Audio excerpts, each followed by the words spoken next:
Good evening, everybody, and welcome to Calling All Creatures. I'm your host, Lori, and tonight we have a croaking great podcast for you guys. We're actually going to be talking about frogs with Dr. Kerry Kriger, who's the founder, executive director, and ecologist of Save the Frogs. And I thought it'd be really cool to learn more about frogs and what his organization does. And so he was kind enough to join me tonight and give us all sorts of info about frogs and Save the Frogs. So thanks for coming on tonight, Kerry. I appreciate it. Hi, Lori. I'm happy to be here to talk all about frogs and how everyone can help save them. Yeah, so it's interesting that, that you're working with frogs and stuff. What kind of, because you come from a kind of a different background, you used to do like engineering and stuff. So what kind of got you inspired to leave that stuff behind and, dedicate your life to protecting all these happy little amphibians? Yeah, that's right. I actually studied mechanical engineering at the University of Virginia. I did graduate with an engineering degree. And it's part of that, when I was growing up, nobody ever came to talk to my classes about frogs or their importance. So I never thought about frogs. Really, I never thought too much about the environment or protecting it because there wasn't too much environmental education going on when I was growing up. But fortunately, towards the end of my university days, I realized for the first time in my life that environmental science and environmental conservation, environmental management, that's all a possible career. So around that time I was traveling a lot, going hiking, visiting national parks, and developed a love of nature and wild places, and unfortunately also saw a lot of environmental destruction and started learning about all the problems in the environment. So I started thinking about the best way that I could help save the planet. And I found out that frogs were rapidly disappearing, and back then, 25 plus years ago, not too many people knew what was going on with the frogs. Well, there wasn't much environmental awareness at all about amphibians, but even within the amphibian conservation community, it was still not too certain what was happening with frogs. So it sounded really interesting to me, and I always like hanging out at streams. So basically I just thought, hey, I can go do my PhD in environmental science focused on frogs, help out a species in need, and get to hang out at streams out in nature.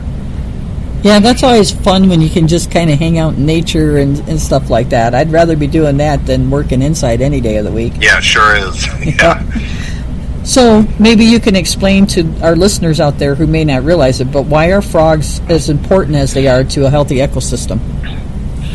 Yeah, frogs are bioindicators. They're one of the first groups of animals that has trouble when something goes wrong in the environment. So they help us by serving as an early warning system. They're sensitive to environmental change because they're amphibious, meaning that most of them are dependent on healthy land and water. So if anything goes wrong with either, they can have trouble. They don't naturally migrate very far. So if you were a bird, you could potentially just fly away if something happened to your wetland or forest. But frogs can't do that so well. And they have permeable skin, so they can absorb pollutants and pesticides straight through their skin. So if something bad is in the water, then they will get affected. So that's one thing. But they're also they're food for birds, fish, snakes, monkeys, dragonflies. Lots of animals eat and depend on amphibians, and they're also eating mosquitoes and ticks and pests of our agricultural crops. So they're doing a service for us. If they disappear, then you get lots of problems in the ecosystem. And 10% of the Nobel Prizes in physiology and medicine, researchers whose work to benefit amphibians alive and healthy. Once a species goes extinct, they're gone forever, and there goes any chance to learn from the existence of that species. Kerry, I'm sorry, you kind of cut out on us a little bit there when you were talking about that, so maybe you could kind of... Okay, I'm sorry. Let me actually... just want to make sure my connection is good. Let's see. Do you know what part I should repeat, or how long it cut out? Or I can say the whole thing again. Yeah, I think you need to kind of start from the beginning because you started talking, you cut out, you come back, you cut out, and yeah. Okay, I'm not sure why that is. Give me 1 second. Oh, you know what? Maybe it's on my end. I don't know. If it happens again, let me know. I don't usually have that problem. All right, I'll just repeat why frogs are important.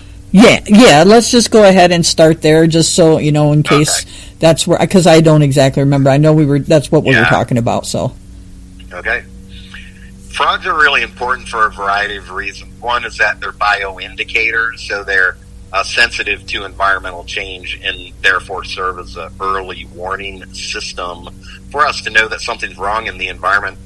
And they're bioindicators because they're dependent on healthy land and water. Most amphibians are amphibious. And also they have permeable skin. They're sensitive to any kind of pollutants and pesticides in the water. And they don't naturally migrate very far. So if something happens to their forest or wetland, they're very likely to die out because they do not usually travel very far like a bird could do. Right. Is that coming through? Yeah, that was that was great. Yeah. I'm not sure what was going on there for that split second there, but yeah, you were just cutting in and out. So it could even be on my side, but we were supposed to get some storms, but I'm not seeing anything right now. It looks pretty nice outside. So anyway, we'll just go ahead and. I can continue. Yes, let's just go ahead and continue, and if we keep having some problems, I'll just go ahead and you just cut me off. Yeah, I'll just make stop. It's all good. All right, well, let me keep saying a few more things on this topic. Yeah, this is very interesting. I knew they had permeable skin, so. Sorry, let me try to remember what I was. The other thing I was saying was, amphibians also do us a lot of good in that about 10% of the Nobel Prizes in physiology and medicine have gone to researchers whose work depended on frogs. So we get a lot of medical benefit out of having them around. If a species goes extinct, there goes any opportunity for us to learn from that species, such as, wouldn't it be cool if we could regenerate limbs? Well, some amphibians can, so we want them around for lots of reasons. And also, amphibians are food for birds, fish, snakes, dragons, dragonflies, monkeys, and they're also eating pests of our agricultural crops and species that spread diseases. They're eating mosquitoes, flies, ticks, so they're keeping us safe from diseases. So they're doing a lot of good things for us. If the frogs and other amphibians disappear, it causes all kinds of problems in the ecosystem. Yeah, most definitely. And I mean, it's always great to have frogs around to keep those mosquitoes and stuff, for especially if you live in those coastal areas or around the lakes and stuff like that. Because I'm originally from Michigan, so with all the water around, you have a lot of mosquitoes a lot of times. So and something else I didn't mention is that frogs are cool. People like frogs. People like to hear frogs. Most people do anyway. So, I always did. It's just improving our quality of life. I know that when I hear frogs calling, I'm always a little bit happier. Yeah. Well, that is true. I never minded hearing the frogs when they were out croaking and bullfrogs and stuff because, we had the bullfrogs and stuff there too. So and so real quick too, just in case some of our listeners don't realize, there's a difference between a frog and a toad. Yeah, all toads are frogs. So toads are really just a family of frogs. Family of frogs? There are three main groups of amphibians. There's the frogs and toads are in one group. The salamanders and newts are in another group. And then the caecilians. The caecilians are the least known and least seen by humans. They're limbless amphibians, generally live under the ground. They'll come up above ground when it pours rain, and they live in the tropics. So in the USA, you're not going to see those. Okay. The newts are newts are a type of salamander. Newts have poison on their skin. So I usually think there's frogs, toads, newts, salamanders, and caecilians, but really they're just three groups: frogs and toads, newts and salamanders, and caecilians. Okay. And a lot of people are confused in that they think herpetologist lot of people have heard of the study of amphibians and or reptiles. That comes from hundreds of years ago when scientists actually thought that they were in the same group, but there are differences. The reptiles have scales on their skin. When they have eggs, they're hard-shelled eggs, and amphibians, some of them have metamorphosis. Mm-hmm. Okay. Well, that's good to know, because I wasn't sure that they were classed like that. So one of the things that I was kind of looking at on the website and stuff and reading different things, I was checking out on the website and stuff that some of these amphibians are kind of disappearing, quickly. What are some of the bigger threats that they're facing today? The most significant threat to amphibians worldwide, and especially in lowland areas, is habitat destruction.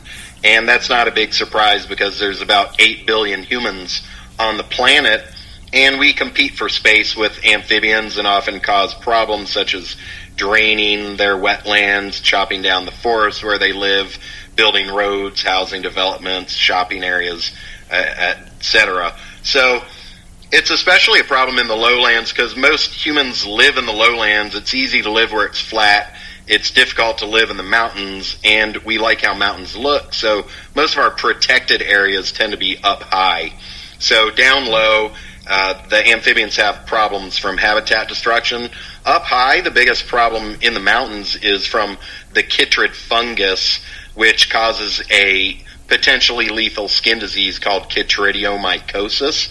Chytridiomycosis is the worst disease in recorded history in terms of biodiversity. It's caused the extinction of about 100 amphibian species. Wow. And it's spread rapidly around the world in the last 50 years, most likely because humans ship amphibians all around the planet for pets, food, bait, laboratory usage, zoos, and there's generally not much in the way of quarantine or disease testing when amphibians arrive.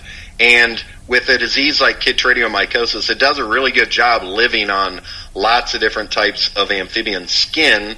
It doesn't kill all of them, and that means that they serve as really good vectors for the disease. So they may arrive in a new part of the world, they escape or they get set free, and the chytrid fungus does a good job living anywhere where it's cool and moist, such as up in the mountains.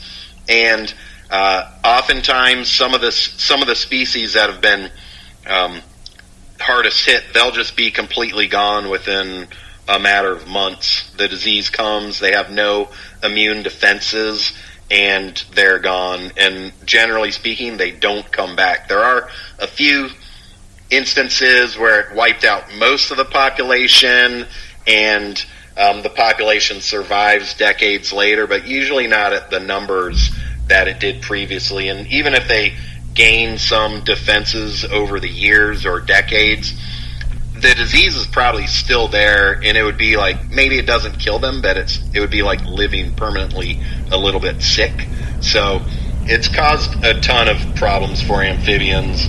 And let's see, aside from habitat destruction and various infectious diseases, there's pollution, pesticides, people eating frogs. There's the farming of frogs too, which maybe after I said, hey, people are eating frogs, maybe you think, that's a way to reduce the problem. But in reality, most of the frogs that are being farmed around the world these days are American bullfrogs, native to Canada and the eastern USA. But there's now bullfrog farms throughout Asia and South America and other places, and oftentimes there'll be hundreds of thousands of these non-native frogs basically packed into these artificial ponds, crawling all over each other, spreading their skin disease, chytridiomycosis, and then getting shipped somewhere like California, where Save the Frogs has done a lot of work to reduce and prevent the importation of bullfrogs. California, for many years, was issuing permits for the importation of 2 or 3 million non-Native American bullfrogs live every year. Oh, wow. So Save the Frogs had campaigned for probably about 14 years before the department claimed to stop issuing permits. Whether or not they have lived up to that claim, we're working on finding out right now. But we have had some other significant successes with reducing the number of amphibians coming into the country, such as about 10 years ago, the Center for Biological Diversity and Save the Frogs petitioned the U.S. Fish and Wildlife Service to stop the importation and interstate transportation of 201 salamander species, because in Europe, one of the two types of chytrid fungi that impacts frogs, that's known to impact them, it was killing off salamander populations.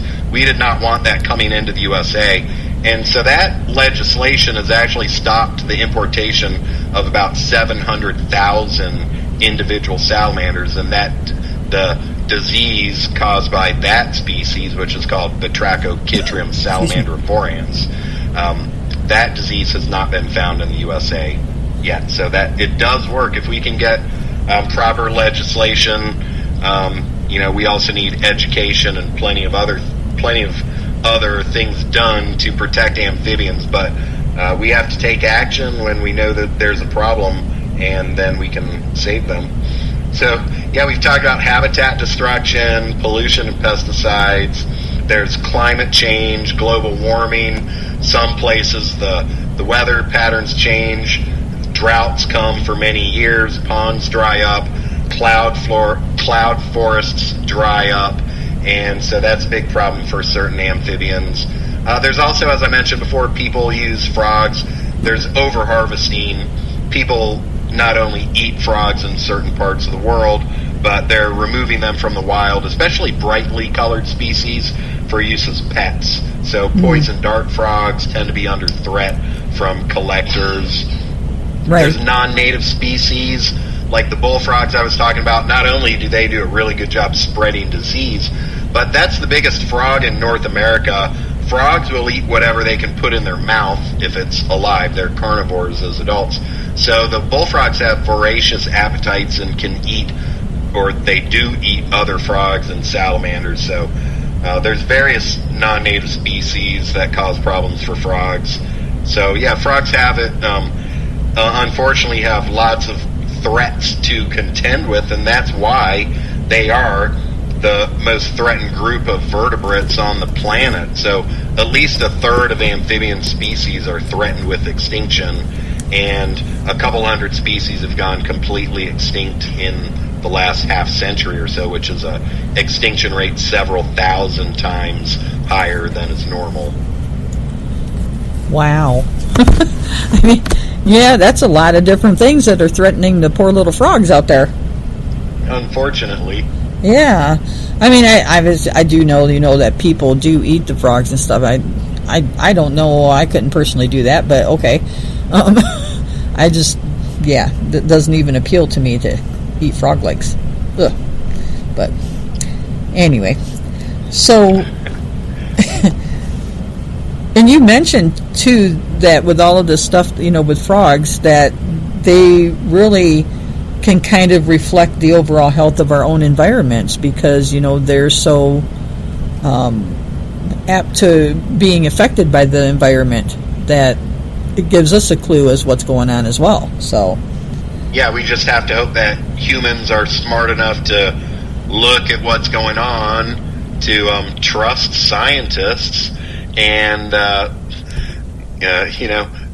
look at what the data says. If species are going extinct, that something's wrong in the environment, and we live here too. So people need to be smart and realize that we need a healthy environment, not just because it's nice to go out hiking, which it is, but because we're breathing the air, drinking the water, right. We're living with the diseases that come. A lot of these famous diseases that impact humans, emerging infectious diseases that you've never heard of, and then boom, they start killing people. A lot of them are spillovers from wildlife. So people encroaching into wildlife territory, bush meat markets, a lot of that stuff spreads there. So yeah, there's tons of reasons to protect the environment. And if you may not even care too much about frogs, but if you care about yourself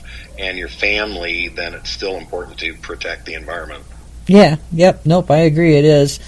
I can't believe some of the things that we as the human race have done to this planet and to our environment and stuff like that. It's just amazing to me, some of the things. But yeah, you just keep trying to plug along and do your own little bit that you can. Yeah, everyone can do something. Yep. Just wake up and do something good for the environment that day. Yep.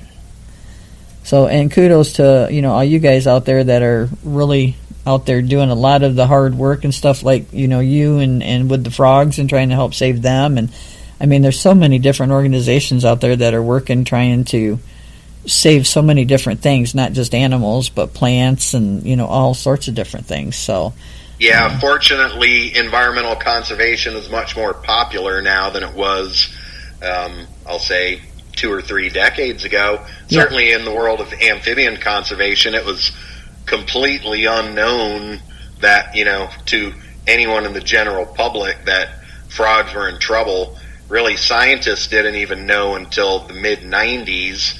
And so, yeah, fortunately these days there's thousands of labs around the world at universities, far more students, undergrads, masters, PhD researchers, postdocs focused on amphibians, way more nonprofit organizations, some of them dedicated exclusively to amphibians, but even the big famous ones that used to be primarily focused on probably large mammals now have programs dedicated to amphibians. Lots of zoos are helping out with captive breeding and amphibian education.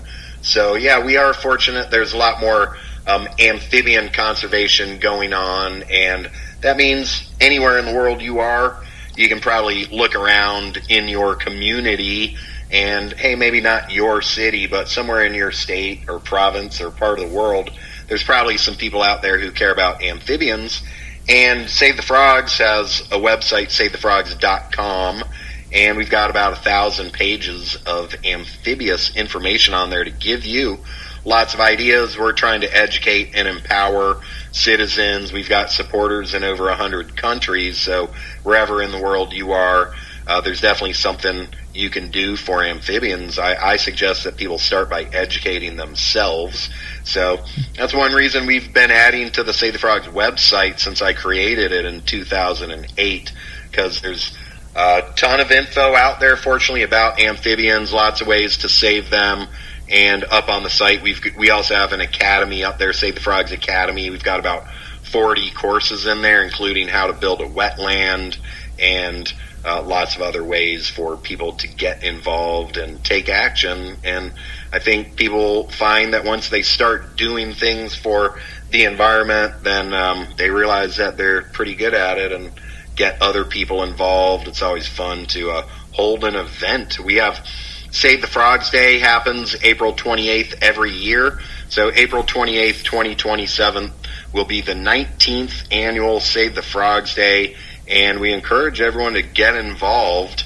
If you can, then set up a educational event in your community. Get out there, do something beneficial for amphibians. And on SaveTheFrogs.com, go find SaveTheFrogs.com/day. We have a page for event organizers that gives you lots of ideas on how to hold a successful event.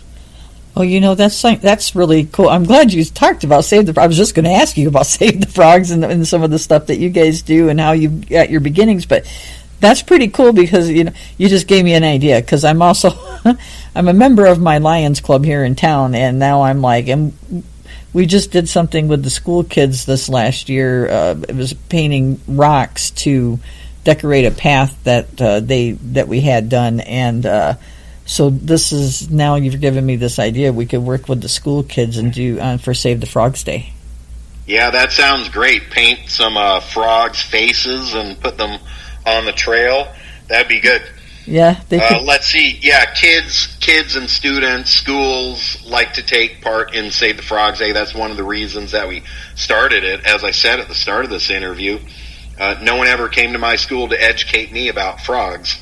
And that's one reason it took me so long in my life before I even realized that, environmental conservation is an actual career, and that frogs and other small creatures or generally forgotten creatures are important and worth saving. So yeah, Save the Frogs Day is a great way to get students and teachers involved. And on the topic of art, we have a Save the Frogs art contest. It's been going since 2009 or 2010. Wow. And we've had probably 30,000 entries from probably 100 countries around the world. It's super popular in schools. So definitely, if you know an art teacher, then let them know about Save the Frogs art contest. Students really enjoy taking part. They learn a lot. And there's even a cash grand prize. Okay. And then that's just for school students? It's for anybody. Oh, okay. Any artist, any age, any location, anyone can enter. Oh, okay. Yeah, we also have a Save the Frogs photo contest, so if you're a wildlife photographer or know one, then you can enter. Both the contests are free to enter. Oh, that's cool. I have a friend that is an artist, and she paints actually. Well, she paints a lot of different stuff, but she does wildlife, like she's done rabbits and deer and Highland calves and stuff like that. So I might have to tell her about your art contest. Maybe she'll do a frog. She'd love that. Yeah. So that's pretty. Look at all these great ideas. Anyway. Well, we fortunately have some really smart volunteers and creative volunteers. Actually, the art contest was thought up by Leah Klenn, and she was in high school at the time, and she told me we should have a Save the Frogs art contest. She was our original Save the Frogs art contest judge, helping out with the contest. And yeah, that high school girl thought of that program. It's gone on to educate tens of thousands of people about frogs. That's pretty cool. So, that's some awesome things that you guys have going on at Save the Frogs. So, I'm definitely going to share this stuff out, and I'm definitely going to talk to my club about doing the Save the Frog Day. They also have like World Turtle Day. They just had World Turtle Day, I think, was it this last month or something like that? Yes, I remember it. Yeah, because I had the turtle rescue on a while back, and so that's how I found out about World Turtle Day. Yeah, yep. Okay, good, yeah. Yeah, she was on. We've worked on a bullfrog campaign together. Oh, did you? Okay, yeah. Yeah, she's a nice lady. So, that's how I found out about that. It's amazing some of the things I learned doing this podcast. It's just crazy. And I'm hoping all my listeners are learning all sorts of stuff right now, too. And maybe you'll get people that'll enter your art or your photo contest and stuff, or even do a Save the Frogs Day. So, awesome. Maybe you can tell me and your listeners, how did you decide to start a wildlife-focused podcast? Oh, gosh. Well, and this is funny. So, I was just sitting back one day and thought, well, let's give it a shot. I'm actually an introvert type of person, so doing this pushes my boundary a little bit too, because I'm not great at talking to people in crowds and stuff. But so I did animal control for 12 years, which a lot of my listeners, if they've been listening a while, know I talk about it frequently. So I after getting out of animal control, I was still seeing on Facebook a lot of the same things being asked, about taking care of dogs or rescues or, sheltering and stuff like that. And I just thought, why not start a podcast where I can just answer people's questions about things. But then it just kind of evolved from that to actually just talking about all sorts of different animal topics, animals, animal products, animal services, you name it. I've kind of tried to cover it on the podcast, rabies, cruelty, different rescues, and different people that are trying to make a difference in the world. And I've got to meet a lot of really cool people and a lot of really great people like yourself. And it's been great. I've been doing it for about 7 years. So it'll be going on 8 here pretty soon. But, I really enjoy it. Congratulations. Yeah, I really do enjoy it. It's a bit of work, especially when you work full-time and then actually have another second job besides the full-time one. So it gets a little challenging every once in a while. But I do enjoy it, so I stick with it. And it's always free. And, it's not a fancy setup. It's like I was mentioning earlier, just my Chromebook and my phone, and that's kind of it, sitting in my living room having a chat. So, all right, well, I appreciate you and all the podcasters and YouTubers and journalists who like to teach their audience about frogs.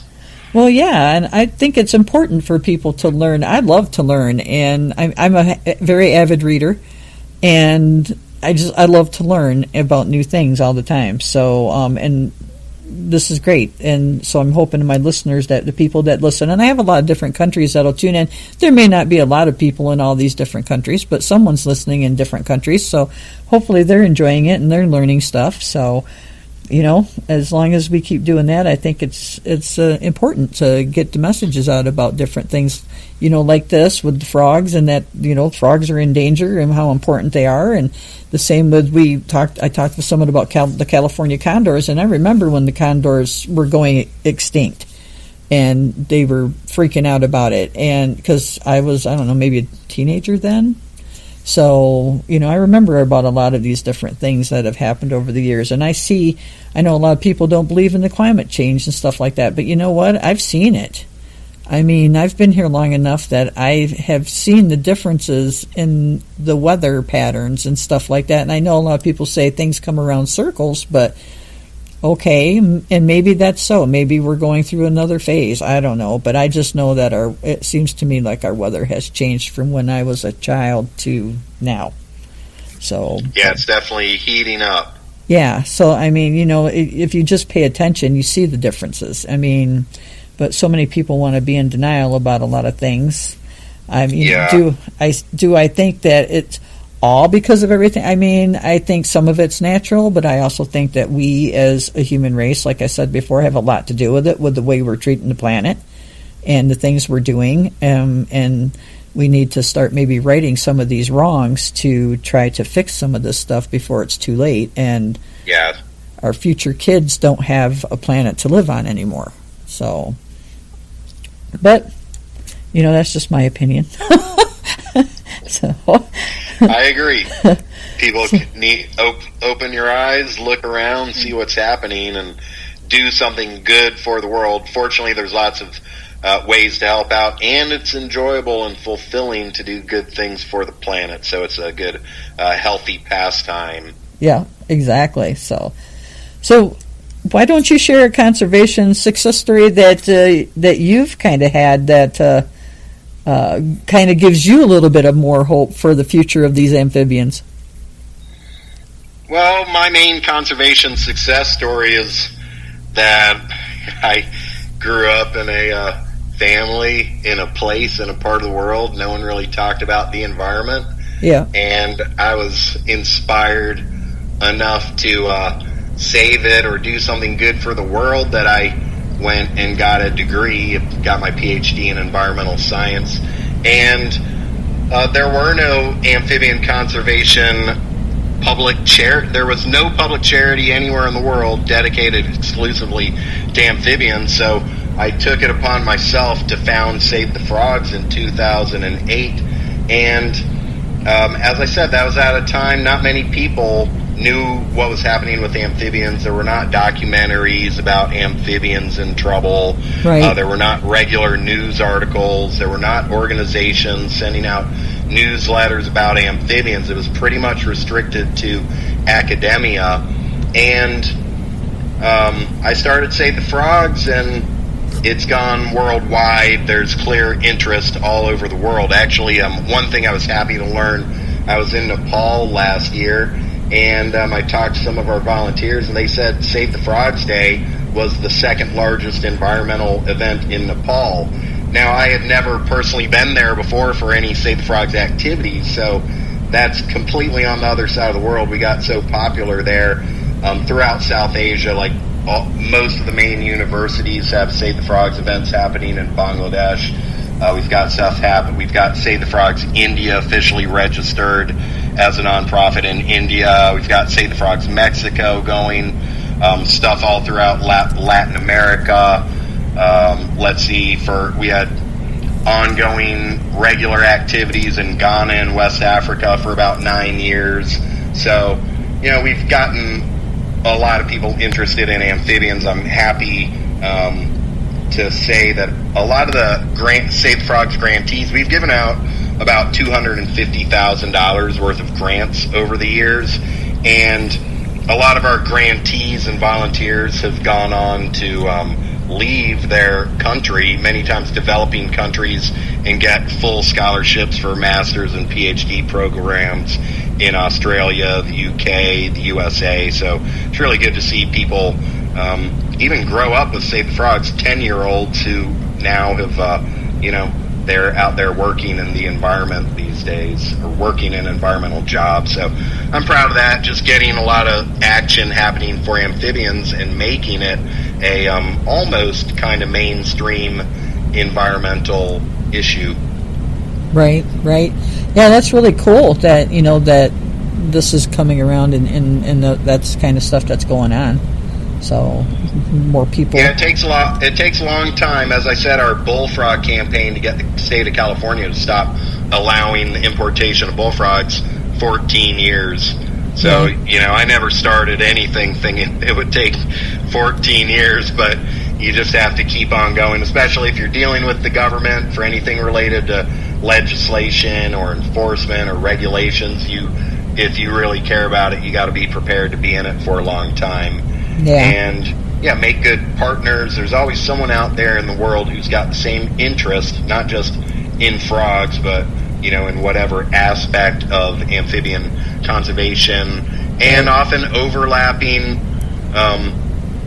areas of interest. We have we protected Tesla Park in California, no relation to the company, and that was it is an important amphibian habitat with 5 endangered species that live there, but it was scheduled to be run over by off-highway vehicles by the state of California's off-highway vehicle department. And for years, that was a partnership between landowners and organizations focused on other types of wildlife, but we all wanted that land protected, and we were able to do that. So plenty of success is happening. We've built dozens of wetlands. We've had wetland construction workshops, so we got wetland experts there, and landowners who may be private landowners, they may be schools, government agencies, and invite volunteers to show up, learn how to build wetlands, and actually build the wetlands. And then sometimes within a couple days, the wetland fills up if there's a big rain, and you'll get amphibians breeding there possibly immediately. Wow. Well, that's pretty cool. So wetlands have been destroyed at an alarming rate throughout the USA, primarily for agriculture, because it's hard to grow crops on wet land. So they dig these drainages, ditches, and the water leaves, and then decades pass. People assume that it's just dry land, but there's usually marks on the land that will give clues as to what happened to it. And you can actually go into those places and restore the habitat back to its somewhat original state. And the wetlands will last for centuries. So far as we can tell, they're built to last when we build them. Right. Well, that's pretty awesome, to be able to go in and restore places like that back to what they used to be, before they were destroyed and stuff. So, cool. Yeah, and because habitat destruction is such a huge problem, it's one of the best ways for us to help wildlife, and lots of animals use the wetlands that we build. Right. And they look nice too. Well, yeah, and there's a river up by where I lived in Michigan and stuff on it, and there was a nice wetlands, marshland and stuff out there that they kept in that state. So, and it was really cool to be able to see that, and all the different, like the birds and stuff, and the cranes and herons and stuff. So, but yeah. So if say you're just kind of a family maybe that has some, frogs possibly in their backyard or something like that, what might be something simple that, say, maybe a family with kids could do with their property to make it a little more frog friendly if they wanted to do something like that? I would try to ensure that you have native vegetation there. Try not to knowingly plant non-natives, especially if you think they're the kind that may spread.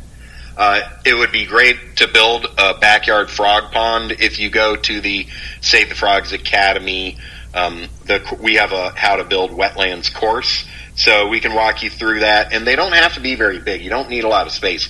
Depends on what kind of species are around, but something that's like 5-foot diameter would be plenty for a lot of frog species, even smaller than that sometimes, maybe 18 inches deep if possible. So you don't need a lot of land, but keep it, well vegetated. Toads like to have places to hide. You could build a toad abode by piling up some rocks and sticks and just, put some, they'll have some holes and spaces in there to stay cool and moist and protected. Mm-hmm. Toad abode, that's pretty cool. I like that. So, keeping in that with just our regular type of people, and we're kind of talking about how, more people are becoming more aware and wanting to try to help out. So, say your everyday person, how could they possibly maybe help monitor and protect their local frog populations? Yeah, well, if you're going to monitor the frog populations, you have to get to know what's around you. These days, there are a lot of online resources for frog identification, and there's groups. You can do a Google search. You could start out with maybe Herpetological Society in your city or state. Contact the local university. So I try to find out who else is out there, see if there are any groups that actually are doing monitoring, because sometimes they will hold training sessions so that everybody is on the same wavelength and educated about how to identify the frogs that are around there. Other than that, SaveTheFrogs.com. We have a how to help page, and there's tons of things that you can do. People who want to help out should start by thinking about their own ecological footprint, their impact on the planet based on how they live their life. The items they purchase, what they use, reduce, reuse, recycle. And aside from that, then there's helping out the habitat that's around you, volunteering for environmental organizations, and getting the word out like you're doing.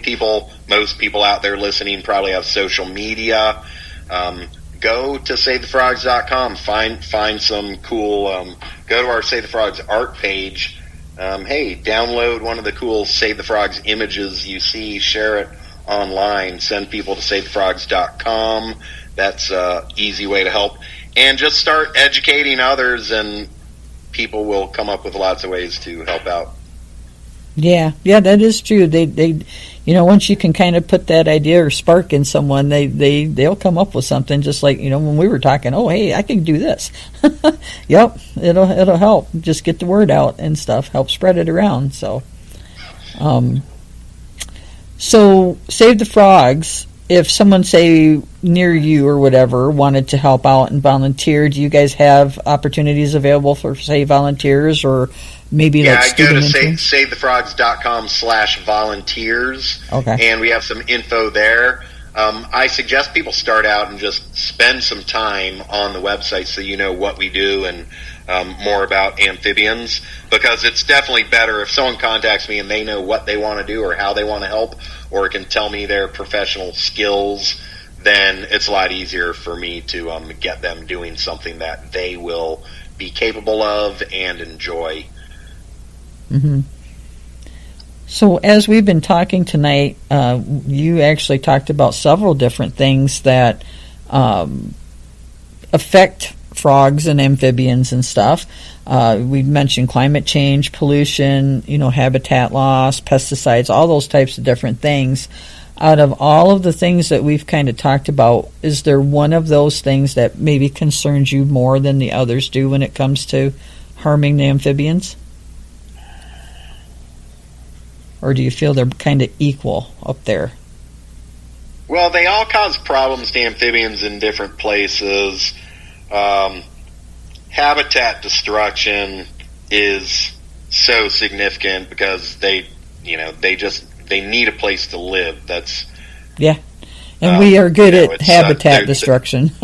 Humans are good at habitat destruction, yes, and have a way of always wanting to go into new places. Like if there's an undeveloped place, if it's not protected by law, then anyone can build whatever they want on it, generally speaking. It's a big problem, but I haven't really seen stats lately on like what's happening with the human population, but I do hear about plenty of places where they say they're not having enough kids, and therefore I think it'll take like 25 years or something before the population starts decreasing. So that'll probably be good for the environment, having less humans here, but that's 25 years from now before the population starts to decrease. So we've got a lot of work to do. Yep. I mean, here in Arizona for us, it's, we are encroaching on the coyotes and the javelinas and stuff like that, and then people wonder why they see them running through cities like Tucson and Phoenix and stuff like that. Well, look at where you moved into, and so we deal with it with those animals here. So not as much, maybe I don't know about the frogs as much, but I do know those animals are being encroached on. So looking ahead for Save the Frogs, what are some of your goals for the next few years to do? Are you trying to get more involved with the researches and stuff like that, or expanding the organization at all? What's some of your goals coming up? Yeah, well, let's see. As I said, we've given out about $250,000 in grants since 2010 or 2009. Yeah, and that's awesome. Grants program. Thank you. It was one of my original reasons for starting Save the Frogs, because I was a grad student and my work was made, my PhD tenure, I'll say, was made possible by having won a couple large grants. So I know how important they are. And even what I found is that even small grants, like Save the Frogs, the grants we give out, I don't consider them too big, just because we don't have, we're not a foundation. We're out there doing the work, and we also happen to give out money too, because it's important. But even the small grants have a really big impact on the grantees, because they can put it on their resumes, and they say when they say they've won a grant from Save the Frogs, it helps them win grants from other organizations. So it's a really good thing. So yeah, the last few years we've given out way more grant funds than we had in previous years. So I'm really happy about that, and hopefully continue to increase our ability to fund the growing number of amphibian conservationists and educators that are out there. I also want to get more Save the Frogs chapters going. We've had various Save the Frogs chapters in different countries throughout the years, but I want to get them more formalized and hopefully permanent. So right now, as I said, we've got Save the Frogs India and Save the Frogs Mexico, Save the Frogs Buenos Aires, and we've got a lot of interest in other countries where I want to get the chapters formed. So be focusing on that.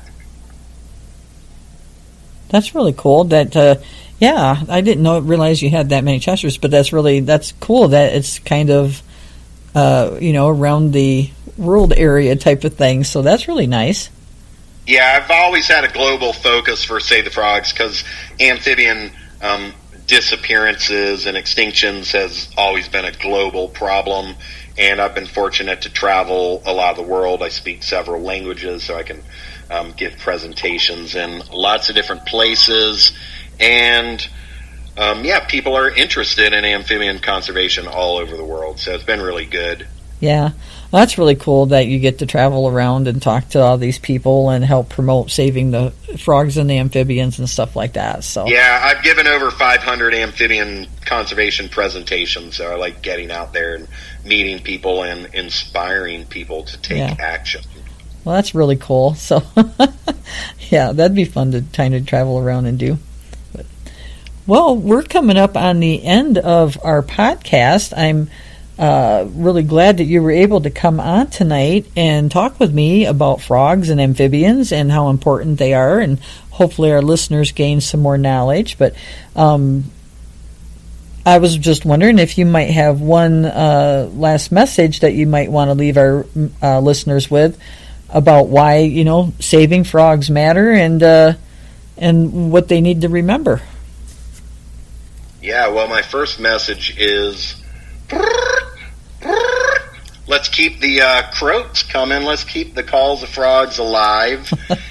And aside from that, you said we were coming to the end, and I realized I hadn't made a frog call, and it just wouldn't be oh my gosh. a real Save the Frogs event or interview without some frog calls. So, final message. I just want to thank everyone out there who does good things for the environment and thinks about how they can help and takes action and spreads the word. And we welcome you to the Save the Frogs community. We're on all the major social channels at Save the Frogs. You can sign up for the Save the Frogs electronic newsletter on our site. We are happy to accept donations. We're a 501c3 public charity. And together we can save the frogs. That's really cool. Do you have any Save the Frogs merchandise on your website? I didn't even really think. We sure do. Yeah, SaveTheFrogs.com/shop. Yeah, we've got T-shirts, handmade tote bags, frog-themed jewelry, hats, all kinds of things, stickers. I might have to get on there and get me a T-shirt. I do that with definitely do it. Yeah, that'd be kind of cool to have a Save the Frogs T-shirt. So I have about 40 different Save the Frogs T-shirts. I'm very fortunate. I'll bet. I can just imagine. Yeah. We've been making new T-shirts for many years, so I always like to keep one for myself. Yeah, well, there you go. That's important, though. You got to keep at least one of each one. So. Yeah, well, I'm happy to be able to put on my work clothes and that be a Save the Frogs T-shirt. Yeah, exactly. Exactly. That's pretty cool. So. Well, again, I really appreciate you coming on tonight and talking about Save the Frogs and saving frogs and amphibians. And I'm just going to go ahead and announce my next couple of upcoming podcasts. People are busy, and I know that. So if you want to jump off now, that's fine. Other than that, if you want to hang out and listen to those, you're welcome to do that too. But that's what. Well, let me get off of here. It's going to stop the recording, so I'm just letting you know. Oh, that's fine. I've got mine on my end going, so we're good. So. Okay, good. All right. It was fun, Lori. Let me know when the episode comes out and how I can share it. Yeah, I'll shoot you the direct link to it, and I do put the link to your website on my Facebook page also, so if people are there, they can go over to yours if they want. But all right, thank you. Yeah, I'll shoot you a direct link to the once it's published and everything, so you'll have it so you can share it out. Okay, good night. All right, you have a good night, Kerry. Thank you. All right, everybody. So, recording stopped. He was recording for our Zoom meeting that we were doing our podcast on. So, and just to let you guys know, that's why you heard that. So anyway, the next upcoming podcast, yay! I think these are going to be some good ones. So I told you guys a while back we were supposed to be talking with Monica Whelan Shields, about orcas. And unfortunately, we had to move that podcast because things came up and she wasn't able to make it. So we have rescheduled, and so we're hoping the next podcast on August 20th, Monica's going to be able to make, and we're going to have our orca discussion that we had to postpone. So I'm looking forward to that. So hopefully, like I said, Monica can join us, and it's the reason that I'm saying this is because she this is like her kind of busy season. So, they're busy doing their research and stuff like that with the orcas. So it's kind of hard for her to be available and then be doing what she needs to do. So we're trying to work with each other, and hopefully we'll be able to get her on the 20th and talk about the orcas. If not, we'll get her rescheduled to come on as soon as possible. So anyway, that's August 20th. And then after that, my next one is actually going to be on September 3rd. And I'm going to have Michael Schneider on with me. And Michael is the founder and of Pilots to the Rescue. So these guys have been flying dogs to different places so that, picking them up in overcrowded shelters and then flying them back to like different places on different coasts, East Coast, I guess, is where it says here. I'm sorry, I'm just kind of reading off his little bio here. But anyway, so then these dogs, that are in these overcrowded shelters that get taken back to the places where they're not as crowded are able to find new homes. And so that's kind of a win all the way around. They're helping out these overcrowded shelters, and they're actually getting these dogs to places where people are actually looking for these dogs to be able to adopt. So that is what Michael started doing back in, 2015. So he's been doing this for a little while, and it's really great that he is doing this and helping these dogs out. And, he has, gotten his organization and more, larger and stuff, so he's got more help and stuff now. So I think that's going to be pretty cool. We'll be able to talk to Michael about Pilots to the Rescue and find out more about his organization. So I'm looking forward to that. So again, Michael's podcast will be on September 3rd, and Monica's podcast is going to be on August 20th. So I'm looking forward to both of those, and I hope you guys are too. And with that being said, I am going to go ahead and get on off of here tonight. I appreciate all you guys out there that listen and keep coming back and listening for more informational types of podcasts like this one tonight. Again, if you guys have any ideas, suggestions, any comments, any thoughts, I'd love to hear them. I don't ever hear from anybody out there. It would be great to hear from somebody out there. You can go ahead and shoot me an email. It's callingallcreatures19@gmail.com. It's all lowercase, all put together, callingallcreatures19. Or you can go on my Facebook page, and you can always comment under the episode. Let me know what you thought of the episode. Did it sound good? Did it sound bad? Do I need to tweak something? Am I just horrible? Do you guys enjoy it? Do you guys have any ideas about animals you would like me to talk about? Guests you would like me to try to get on to talk about animals? Let me know. I'd appreciate it. So either message me on my Facebook page or comment or shoot me an email. Something. Just give me something. I'd love to know after all these years. So, all right, everybody. Well, with that being said, I hope you all have a great weekend. I hope you all stay safe out there. And don't forget to come on back in a couple weeks so we can talk about orcas. All right, good night, everybody.